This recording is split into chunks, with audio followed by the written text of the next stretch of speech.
할렐루야. 하나님의 은혜가 가득한 오늘 예배가 될 수 있기를 주님의 이름으로 축원합니다.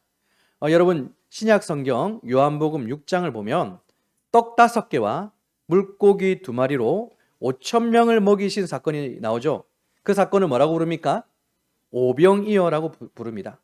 빈들에서 남자 장정만 5,000명을 먹였어요. 이것은 실제로 그들에 있었던 어린아이와 여자아이들 수까지 합치면 2만 명이 넘는 사람들에게 그 거대한 인파를 먹이신 놀라운 사건이었죠. 예수님께서는 어린아이가 가져온 보리떡 5개와 물고기 2마리를 들고 축사하셨습니다. 그리고 기적이 일어났죠. 떡을 떼어 들판에 있는 그들에게 나누어 주었는데 바구니의 떡이, 바구니의 물고기가 마르지 않았어요. 2만 명이 넘는 사람들이 배부르게 먹고도 12강주리가 남았습니다. 자, 이 놀라운 기적을 눈앞에서 경험했습니다. 또 자기 입으로 떼어 먹었습니다. 혀끝으로 느꼈습니다. 그때 그곳에 있었던, 그 현장에 있었던 군중들의 반응은 어땠을까요? 한호석이 터져 나오겠죠. 그리고 소리쳤습니다. 이 예수를 우리의 임금으로 삼자, 우리의 왕으로 삼자. 성경은 그들이 예수님을 억지로 붙들어서 왕으로 삼으려고 했다라고 기록하고 있죠. 로마의 압제 속에서 지독한 굶주림과 그리고 어려움 속에서 손가락 하나 까딱하면 떡을 불려주시는 예수님, 그야말로 그들에게 완벽한 구원자였지 않겠습니까? 이분을 왕으로 세우기만 하면 이제 평생 밥을 굶을 일이 없는 거예요. 병에 걸리면 고쳐주시고 돈이 없으면 떡을 만들어 돈으로 바꿔주실 것입니다. 그들에게 예수님은 완벽한 세상의 왕이었던 것이죠.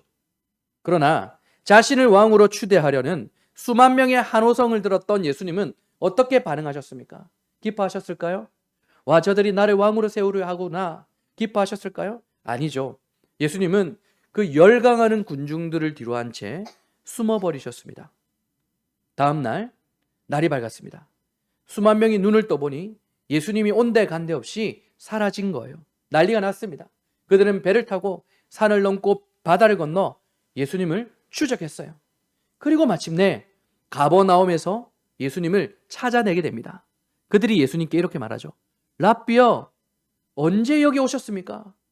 우리가 얼마나 찾았는지 아십니까? 바로 그때 예수님께서 한마디 하시죠. 너희가 나를 찾은 까닭은 표적을 본 것이 아니라 떡을 먹고 배부른 까닭이다. 여러분, 예수님께서 너희가 나를 찾았던 까닭은 표적을 본 것이 아니라 떡을 먹고 배가 불렀기 때문이다. 이 말씀하시는 이 한 문장은 정말 무서운 말씀인지 여러분들이 기억하셔야 돼요.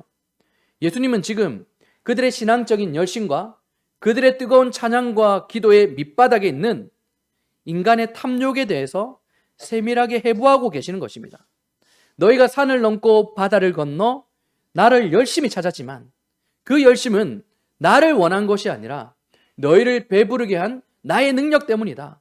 너희에게 베풀 나의 선물 때문에 너희가 나를 찾았다. 너희는 나를 사랑한 것이 아니라 내가 줄 달콤한 떡을 사랑한 것이다. 충격적인 폭로가 이어졌죠. 그런데 예수님은 여기서 멈추지 않고 더 충격적인 말씀을 하세요. 내 살을 먹으라, 내 피를 마시라. 인자의 살을 먹지 아니하고 인자의 피를 마시지 아니하면 너희 속에 생명이 없을 것이다. 예수님은 십자가를 말씀하셨어요. 배고픔을 해결해 달라는 그들에게 예수님은 피 비린내 나는 십자가를 말씀하신 것이죠. 십자가의 죽음을 내미셨던 것입니다. 예수님께서 이렇게 말씀하신 것, 이제 너무 중요합니다. 이 뜻입니다. 내가 너희에게 줄 것은 세상의 선물이 아니다. 내 찢어진 살과 피다. 너희가 나를 따르려거든 너희의 자아를 찢고 나와 함께 십자가에서 죽자. 그것이 내가 바로 너희들과 함께 맺을 언약이다 라고 말씀하시는 거예요. 그들의 표정은 어땠을까요? 싸늘해지죠. 그들은 십자가에서 살을 찢고 피를 흘리는 언약의 관계가 싫었던 거예요. 내가 죽어야 되는 기독교를 멀리하고 싶었던 것입니다. 여러분, 그들이 원했던 것은 무엇입니까? 내 자아는 시퍼렇게 살려둔 채 당장 내 배를 배불려주는, 내 주머니를 채워주는 능력 있는 자판기를 원했던 거예요. 결국 성경은 그 장면에 결국에 대해서 이렇게 설명하고 있습니다. 그때부터 그의 제자 중 많은 사람이 떠나가고 다시 그와 함께하지 아니하더라. 다 떠났어요. 떡을, 선물을 주면 한호하지만 십자가를, 언약을 주니까 가차없이 등을 돌려버리는 것. 성경은 인간의 타락한 본성을 가차없이 보여주고 있는 것입니다. 여러분, 하나님은, 우리 주님께서는 저와 여러분들에게 선물이 아니라 언약을 주고자 하십니다. 그런데 우리는 언약이 아니라 선물을 받고 싶어 하죠. 어느 순간부터 저와 여러분 역시도 매일매일 나의 자아를 십자가에 못 박는 고난은 뒤로 밀어두고 떡을 달라고 아우성치던 그 군중들처럼 하나님의 선물에만 마음이 빼앗겨 버린 것은 아닐까요? 십자가의 좁은 길을 걸어가며 눈물로 씨를 뿌리고 한난을 통해 인내를 통해 연단을 만들어가는 그 신앙의 무거운 가정은 생략해버리고 내 손에 달콤한 선물만 달라고 떼를 쓰는 것이죠. 여러분, 오늘 본문의 말씀은 떡 때문에 예수님을 따라다녔던 군중들의 심리, 십자가가 아니라 선물만 챙기고 싶어하는 인간의 육적인 탐욕에 대해서 적나라하게 보여주고 있어요. 누구일까요? 바로 아브라함이에요. 여러분, 아브라함에게는 별명이 있습니다. 그 별명이 무엇입니까? 믿음의 조상이죠. 그는 믿음의 조상이라는 별명을 가지고 있습니다. 그래서 그의 인생의 결국은 아주 거룩하고 완벽했을 것이라고 쉽게 우리가 예단을 해요. 그러나 오늘 본문 속의 아브라함의 모습은 우리의 그런 예단을 산산조각 내어버립니다. 하나님께서 아브라함을 통하여 인간의 실체를 낱낱이 폭로하고 계세요. 여러분, 오늘 본문 속에 등장하는 아브라함은 140세가 넘은 나이에, 죽음을 코앞에 둔 그 나이에 오늘 무엇을 하고 있었습니까? 하나님이 기적적으로 이삭이란 아들을 허락하셨어요. 그런데 그 아들 한 명으로 만족하지 못하고 기어이 육체의 본능이 다시 살아났어요. 후처를 들이고 힘을 짜내어 6명의 아들들을 낳아버렸습니다. 여러분, 이게 인간이에요. 100세 때 내 몸이 죽었다고 항복했지만 140세가 된 지금도 여전히 내 육체가 생산해내고 있는 결과물, 세상을 향해 뿜어내는 육의 향기를 맛보고 싶어하는 지독한 본성을 가진 것이 바로 아브라함의 실체요, 저와 여러분들의 실체라는 것입니다. 오늘 말씀은 육의 선물을 만들어내려는 이 구제불능의 현장 속에서 하나님의 집요한 은혜가 어떻게 개입하고 어떠한 방식으로 우리를 기어이 살리시는가를 설명해 주고 있는 말씀이죠. 자, 먼저 1절 말씀을 우리가 함께 볼까요? 창세기 25장 1절입니다. 아브라함이 후처를 맞이하였으니 그의 이름은 그두라라. 아멘. 여러분, 1절 말씀을 읽으면 어떤 느낌이 드십니까? 이상하지 않으세요? 오병이어 사건을 통해서 우리는 자기 자아는 십자가에 죽기 싫고 당장 내 배를 불려줄 달콤한 떡, 그 선물만 바랬던 사람들의 뒷모습을 보았죠. 예수님을 떠나보내고 예수님을 뒤로하고 떠났던 그들의 뒷모습. 우리는 그들을 보며 안타까운 마음을 가졌잖아요.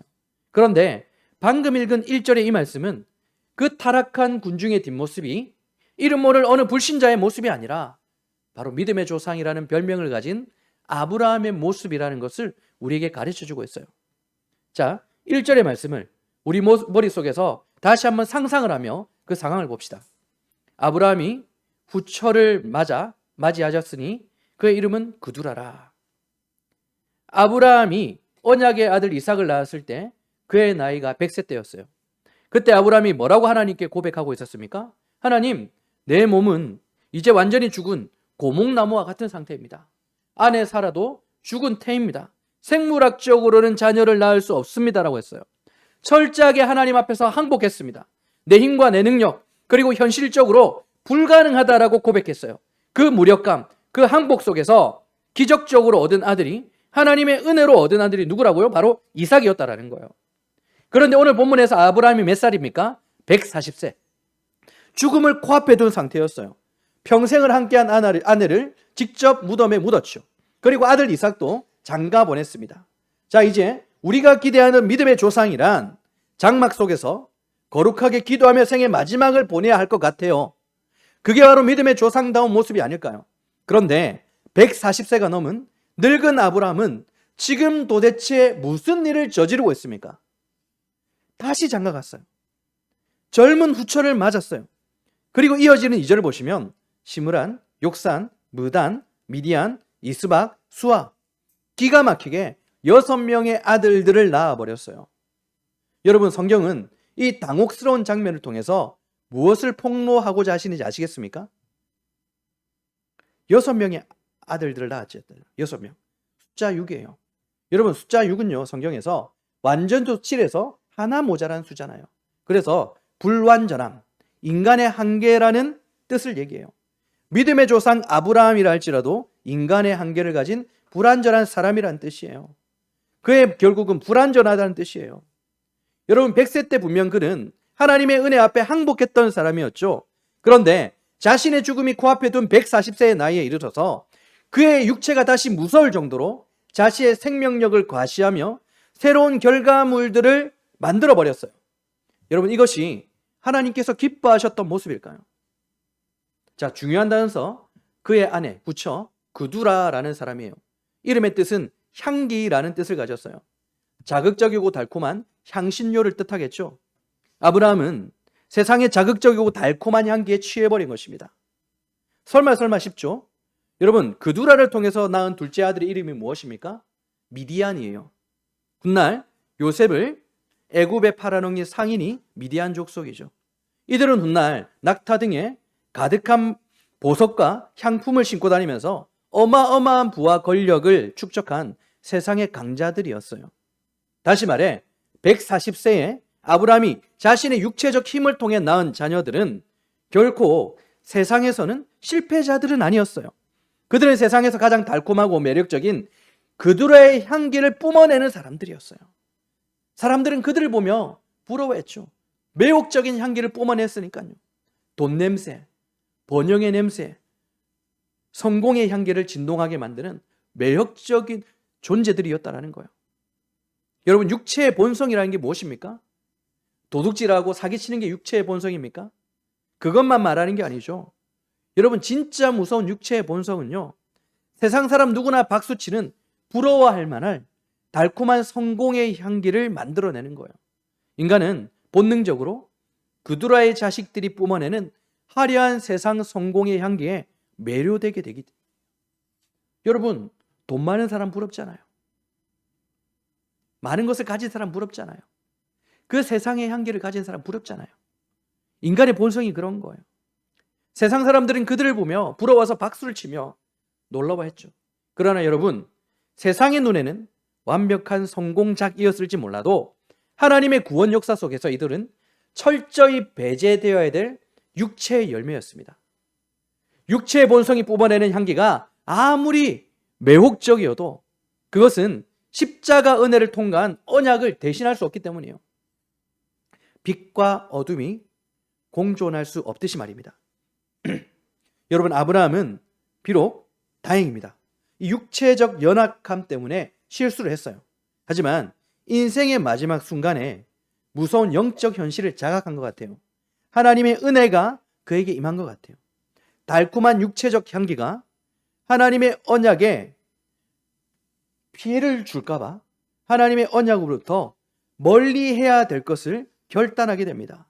그래서 아브라함이 숨을 거두기 전 단호한 결단을 내리게 되죠.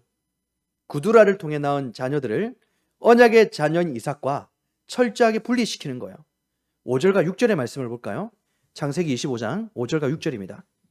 아브라함이 이삭에게 자기의 모든 소유를 주었고 자기 서자들에게도 재산을 주어 자기 생전에 그들로 하여금 자기 아들 이삭을 떠나 동방 곧 동쪽 장으로 가게 하였더라. 아멘. 여러분, 우리가 이 말을 이 뜻을 그대로 읽으면, 겉으로 읽으면 어떤 뜻으로 와닿아요? 아브라함은 자녀들에게 사이좋게 유산을 나눠준 것 아닌 것처럼 느껴지죠. 유산의 내용이 다르죠. 이삭에게는 모든 소유를 주었다. 그러니까 이삭에게는 대부분의 그 유산을 물려주었고 서자들에게는 몇 푼만 손에 쥐어 주었다. 이렇게 생각하기 쉬운 내용이라는 거예요. 그런데 원어인 히브리어 보면 그 뜻이 완전히 달라집니다. 여기서 이삭에게 준 모든 소유라는 말은요, 히브리어로 콜 아셰르 로라는 단어를 사용해요. 이 단어는 문자적으로 그에게 속한 모든 것이란 뜻인데요. 여러분, 아브라함에게 있는 모든 것, 그에게 속한 모든 것은 무엇을 의미할까요? 그 인생의 가장 중심에 있는 것, 그 인생의 가장 중요한 것, 그 모든 것은 무엇입니까? 바로 하나님께서 그에게 주신 언약이었다라는 거예요. 그러므로 모든 소유라는 것은 눈에 보이는 물질적인 땅, 가축들, 땅의 문서 같은 것들이 아니었어요. 왜냐하면 아브라함 이후 죽음 이후 홀로 서기를 해야 될 이삭의 삶을 보세요. 성경은 그의 삶을 어떻게 표현하고 있습니까? 흉년과 기근으로 표현하고 있어요. 부자가 되어 떵떵거리며 사는 사람 모습을 보이지 않고 있다라는 거예요. 그러므로 이삭이 받은 유산, 그 모든 소유라는 것은 내가 너로 큰 민족을 이루고 네게 복을 주어 네 이름을 창대하게 하리니 너는 복이 될지어다라는 하나님의 언약이었다라는 거예요. 구속사의 뼈대에 그의 삶을 사용하시는 하나님의 언약, 그게 바로 모든 소유, 이삭이 물려받은 유산이었던 것입니다. 여러분, 이삭이 물려받은 그 모든 소유라는 것은 내가 필요할 때마다 빼내어 쓰는 통장 잔고가 아니었어요. 그의 삶을 보십시오. 척박한 가나안 땅에서 하나님의 약속이 성취되는 그날까지 흉년이 들어도 도망가지 못하고 견뎌야 되는 고통이었어요. 원수들이 내 것을 빼앗아 가도 바보처럼 무력하게 양보하며 십자가를 져야 하는 무거운 멍에였다라는 것입니다. 이러한 이삭의 삶을 통하여 알게 되는 모든 소유라는 것은요, 화려한 왕관이 아니라 예수님이 말씀하신 살과 피의 언약, 내 어깨를 짓누르고 나를 죽음으로 몰아넣는 십자가의 길이었다라는 거예요. 이삭은 하나님의 언약을 유산으로 받은 것입니다. 자, 그렇다면 서자들은 어떨까요? 서자들은 제가 선물이라고 얘기했죠. 그 재산이라는 말 히브리어로 마타노트라고 하는데요. 이것이 바로 우리 눈에 보이는 손에 거머쥘 수 있는 돈, 은, 가축, 때, 이 물질적인 것들을 얘기해요. 여러분, 지금 이 상황을 한번 상상해 보십시오. 이삭에게는 눈에 보이지 않는 하나님의 언약을 유산으로 남겨두었어요. 그리고 아브라함이 서자들만 몰래 따로 부르는 겁니다. 그리고 엄청난 양의 재물과 가축들을 서자들에게 나눠줘요, 유산으로. 서자들 입장에서 어때 보였습니까? 형 이삭에게 모든 것들을 나눠줄 줄 알았는데 서자들 자신들에게 재산의 대부분을 다 물려주니까 신바람이 났을 거예요. 그래서 선물을 받았다고 얘기하는 것입니다. 그런데 여러분, 이 선물 우리가 받고 싶어 하는 거죠. 그런데 여러분, 이 선물의 진짜 정체가 무엇인지 아십니까? 6절 하반절에 뭐라고 기록되어 있어요? 그들로 하여금 자기 아들 이삭을 떠나 동방, 곧 동쪽 땅으로 가겠다라고 하잖아요. 아브라함이 서자들에게 선물을 준 목적이 무엇입니까? 축복이 아니라 분리였어요. 선물의 목적은 내쫓음이었어요. 여러분 잘 보세요.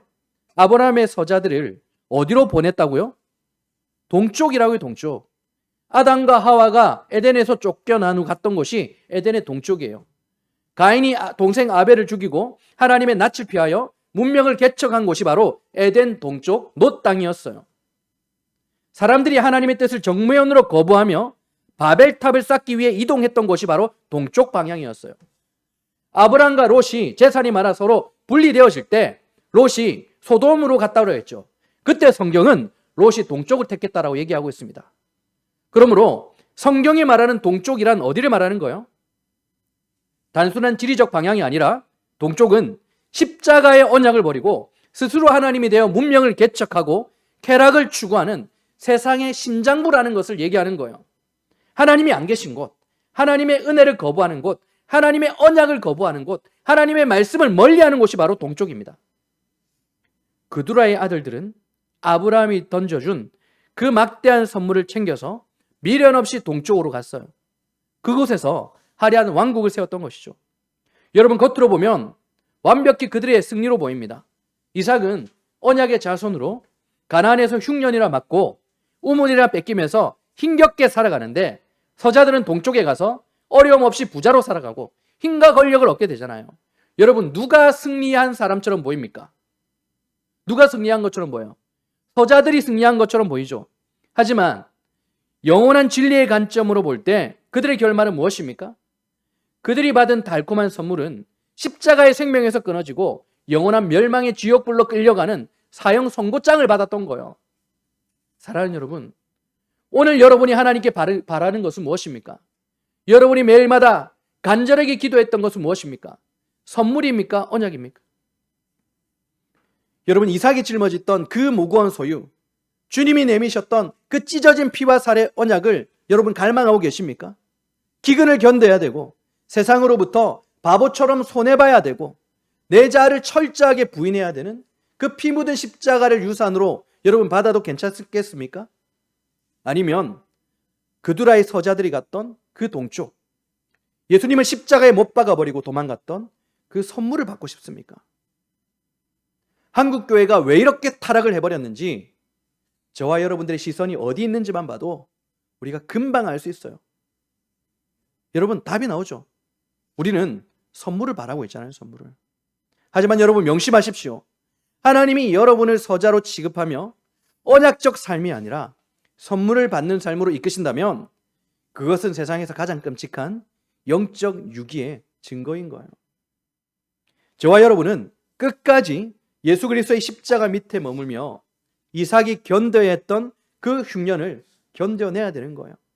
세상의 우물을 빼앗긴다 하더라도 묵묵히 자아의 죽음을 선포해야 되는 것입니다. 그 언약의 멍에만이 진짜이고 그 피 묻은 십자가만이 나를 살리는 단 하나의 생명줄이기 때문인 것입니다. 여러분, 아브라함은 서자들에게 달콤한 선물을 손에 쥐어 주었습니다. 그리고 그들을 동쪽으로 보내어 다 끊어내어 버렸어요. 이제 남은 사람은 누구입니까?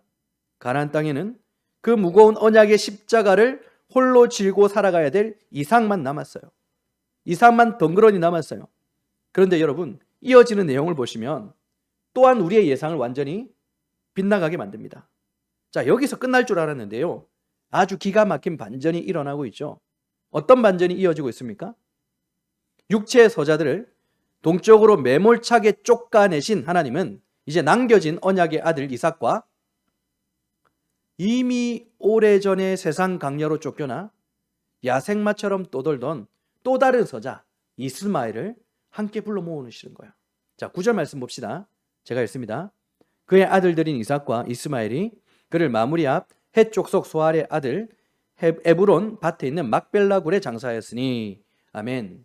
여러분, 이 글을 읽을 때, 9절을 읽을 때 긴장감이 느껴져야 돼요. 아브라함의 시신이 있는 막벨라 굴 앞, 그 무덤 앞에 누구 있다고요? 이삭과 이스마엘이 있습니다. 이 둘의 관계는 어떤 관계일까요? 평생을 원수로 살았던 원수죠, 원수. 한 명은 정실 부인의 아들이자 언약의 유일한 상속자예요.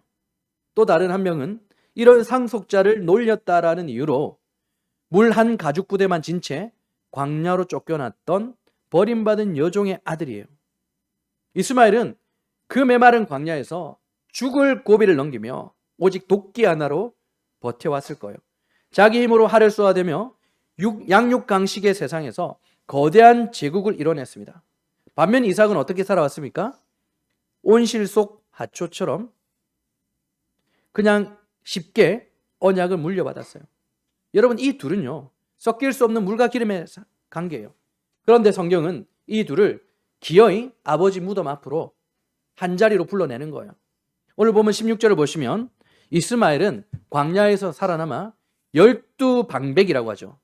12명의 지도자를 배출하는 어마어마한 번영을 이뤄냈던 거예요. 쫓겨난 서자에서 거대한 세상 제국의 왕이 되었던 것입니다. 반면 이삭의 삶은 어떻습니까? 흉년 기근에 쫓겨다니는 초라한 삶이었던 거예요. 그런데 더 충격적인 것 17절입니다. 창세기 25장 17절. 이스마엘이 학년이 137세의 기운이 다하여 죽어 자기 백성에게로 돌아갔고. 아멘. 여러분, 여기서 자기 백성에게로 돌아갔다라는 말에 주목하세요. 자, 이제 제가 여러분들에게 한 가지 질문을 하겠습니다. 질문을 하기 전에 힌트를 드릴게요. 갈라디아서 4장과 로마서 9장에서 이삭과 이스마엘은 철저하게 구별되어 설명되어지고 있습니다. 이스마엘은 육신을 따라 난 자이고 이삭은 약속의 자녀였어요. 선택과 육이라는 관계로 그들의 모습이 설명되어지고 있는데요. 자, 이제 질문입니다. 그렇다면 이스마엘은 천국에 갔을까요? 아니면 지옥에 갔을까요? 대답하라니까. 자, 이스마엘은 육신의 자녀이며 유기된 자라고 설명되어지기에 지옥에 가야 됩니까? 아닙니까? 지옥에 가야 되죠. 그런데 오늘 17절에 제가 주목해야 될 말이 있다라고 했죠. 어떤 말입니까? 자기 백성에게로 돌아갔다라는 거예요. 자기 백성에게로 돌아갔다. 여러분, 자기 백성에게로 돌아갔다 원어로 보시면요. 이 말은 아브람, 이삭, 야곱, 모세, 아론, 구속사의 거장들에게만 사용된 말이었어요. 그런데 한 명의 이방인, 버림받은, 유기받은 자에게 성경은 오늘 분명 자기 백성에게로 돌아갔다라고 선언하고 있습니다. 그렇다면 이스마엘은 천국에 갔을까요? 아니면 지옥에 갔을까요? 참 어려운 질문을 하니까 미치겠죠. 종교개혁자 마르틴 루터와 장 칼뱅은 이스마엘이 노년에 회개하며 아버지 아브라함의 신앙으로 돌아갔다라고 설명하고 있어요. 여러분, 이게 무슨 의미냐면 이스마엘은요, 구속사의 뼈대, 그러니까 메시아의 통로로 쓰임받는 직분적 선택에서는 유기된 자였어요. 하지만 창조주가 피조물에게 베푸시는 개인적인 구원과 긍휼에게는 버림받지 않았다는 뜻이에요. 하나님의 언약 계승자로 이삭만을 철저하게 구별하셨지만 동시에 내쫓긴 이스마엘 역시 당신의 철저한 주권적인 긍휼 아래 품고 계셨던 거예요. 그에게는 세상의 일반 은총을 베푸셨을 뿐만 아니라 그가 죽어 무덤에 들어갈 때 언약 백성인 아브라함과 동일하게 안식으로 거두어 들여지는 인간의 상식을 뛰어넘는 놀라운 긍휼을 베푸셨다라는 것입니다. 여러분, 이게 왜 중요한 줄 아십니까? 왜 중요한 줄 아십니까? 저와 여러분들은 항상 이삭이라고 생각하거든요. 나는 하나님께 선택받은 자라고 생각하거든요. 아닙니다. 저와 여러분들은 태생부터 이삭이 아니라 우린 뼛속부터 아브라함의 믿음이 아니라 하나님의 언약 밖에서 세상을 향해서 떡을 내어놓으라고 아우성치던 내 할을 쏘아대던 저 멀리 강녀로부터 이스마엘과 똑같은 피가 흐르고 있는 자들이라는 거예요. 분명히 성경은 우리에 대해서 말씀하고 있잖아요. 우리는 본질상 진노의 자녀이고 육체 떡만 구하다가 에덴의 동쪽으로 쫓겨나 멸망받아야 될, 죽어야 마땅한 철저한 죄인들, 곧 이스마엘 그 자체라는 거예요. 그런데 유기된 이스마엘 같은 우리에게 하나님이 어떻게 하신 거예요? 아무런 자격 없는 우리에게, 버림받아 마땅한 우리에게 폭포수처럼 쏘아부어 주시는 하나님의 일방적인 자비, 긍휼, 사랑이 있었다라는 것입니다. 오직 하나님의 긍휼하심이, 하나님의 사랑이 멸망받아 마땅한 우리를 이 죽음의 무덤 막벨라 굴에서 끌어안으시고 기어이 당신의 거룩한 자기 백성으로 편입시켜 주신 거예요. 그래서 성경은 우리를 양자 되었다라고 하잖아요. 친자가 아니라 양자. 여러분, 이게 복음이에요. 이게 바로 우리가 맞는 십자가의 복음인 것이죠. 내가 훌륭해서, 내가 남들보다 종교적인 열심히 뛰어나서 구원받은 게 아니에요. 세상의 떡, 세속의 선물을 쥐어지고는 내 제국을 세우려 했던 이 추악한 자를 저 십자가의 빈 무덤에 철저하게 장사 지낼 때 우리를 십자가의 피로 덮어주시고 의롭다 칭하시는 하나님의 주권적인 개입이 시작된 거예요. 내 자아가 죽어야 될 십자가의 생명이 우리를 살려낸 것입니다. 여러분, 우리가 서야 될 곳은 단 한 곳, 막벨라 굴 그 앞이겠죠. 무덤 앞에서 여러분 철저하게 부서지십시오. 아무것도 내세울 것 없는 그 무력감 속으로 기꺼이 여러분들의 몸을 던지시길 바랍니다. 내가 철저히 죽고 소멸하는 바로 그 십자가의 자리에서 세상을 창조하신 하나님의 압도적인 긍휼과 일방적인 자비가 여러분들의 영혼을 살려내게 될 것입니다. 말씀을 정리하겠습니다. 사랑하는 여러분, 살다 보니까 고단하고 지칠 때가 너무 많죠. 문득 고개를 들고 세상을 바라보면 구두라의 자식들처럼 화려하고 매력적인 성공의 향기가 우리 코끝을 막 찌르는 거예요. 십자가는커녕 자기 마음대로 살아가는 자들, 이스마엘처럼 12방백 거대한 성을 쌓고 승승장구하는 사람들을 볼 때마다 좁은 길로 걷겠다고 다짐했던 우리들의 그 마음이 참 쉽게 허물어지는 것 같아요. 깊은 상실감을 느끼고 깊은 무력감이 우리를 덮을 때가 한두 번이 아니잖아요. 그래서 우리는 너무 자주 넘어져요. 때로는 오병이어 기적 앞에 모였던 그 군중들처럼 무거운 십자가의 언약보다는 당장 답답한 삶을 해결해 줄 달콤한 떡 좀 달라고, 그 선물 하나 달라고 하나님께 애원하기도 하고 원망 섞인 투정을 부리기도 하죠. 그게 바로 연약한 저와 여러분들의 영적인 민낯이신 것입니다. 우리는 뼛속까지 이스마엘과 같은 존재임을 오늘 말씀을 통해서 우리가 참 아프게 확인하게 되는 거예요. 그러나 여러분, 참으로 다행이고 눈물 나게 감사한 것은 우리의 구원이, 우리의 생명이 우리의 이러한 초라한 어떠함에 달려있지 않다라는 거예요. 평생을 오직 자기 힘만 믿고 살았던 이스마엘조차도 결국 아버지의 무덤 앞에서 그 짙은 무력감의 자리에서 하나님의 긍휼 앞에 그 품 안에 안겨버렸지 않습니까? 하물며 매일매일 흔들리는 삶을 살아가며 십자가의 은혜 없이는 하루도 살 수 없다라고 고백하면서도 또 쓰러지면서도 또 이 자리에 나와 있는 저와 여러분에게, 고개를 푹 숙이고 있는 저와 여러분에게 우리 하늘 아버지께서 어찌 저와 여러분들을 모른 척 하시겠습니까? 우리가 세상 사람들에게 자랑할 화려한 선물이 없어도 괜찮습니다.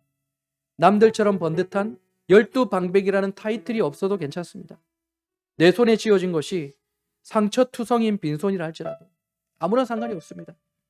생과 사가 살리는 그 막벨라 불 앞에서, 십자가 앞에서는 세상의 그 어떤 화려함도 아무런 힘과 능력이 되어주지 않기 때문이죠. 그저 내 자아가 철저하게 무너져 내리는 그 무력감의 자리에서 우리를 대신하여 십자가에서 살과 피를 찢으신 예수 그리스도의 그 무조건적인 사랑, 그거 하나면 저와 여러분들에게 충분하지 않겠습니까?